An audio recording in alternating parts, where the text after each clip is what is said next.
మీ నుంచి ఒక రిక్వెస్ట్.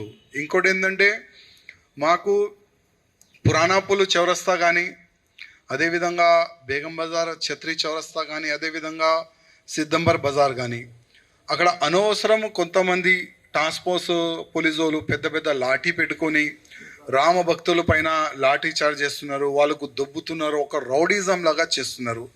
కానీ ఈ సంవత్సరం ఆ విధంగా రౌడిజం వాళ్ళు చేస్తే మా రౌడిజం కూడా మేము చూపెడతాం. ఎందుకంటే ఎప్పుడైనా మేము పోలీస్కి ఫ్రెండ్లీ పోలీస్ మీరు ఉన్నారు, కానీ మేము కూడా ఎప్పుడైనా ఫ్రెండ్లీగా వెళ్తున్నాం. కానీ మా రామ భక్తులు అంటేనే మాకు ప్రాణం.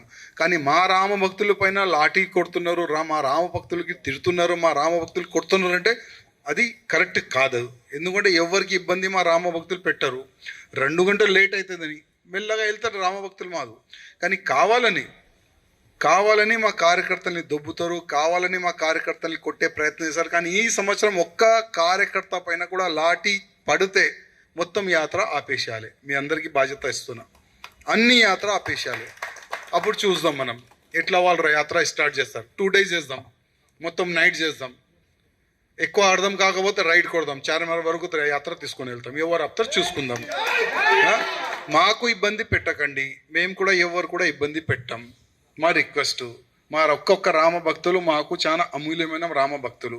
వాళ్ళకి లాఠీ చార్జ్ కొడితే ఇది చాలా తప్పు. పోయే సంవత్సరం జరిగింది, ఇంతకు ముందు కూడా జరిగింది, గతంలో కూడా జరిగింది. కానీ ఈ సంవత్సరం అట్లాంటి కూడా ఏమి కూడా కాకూడదని కొద్దిగా మీ నుంచి పై ఆఫీసర్కి ఒక మెసేజ్ పాస్ చేస్తే చాలా బాగుంటుంది నా రిక్వెస్ట్.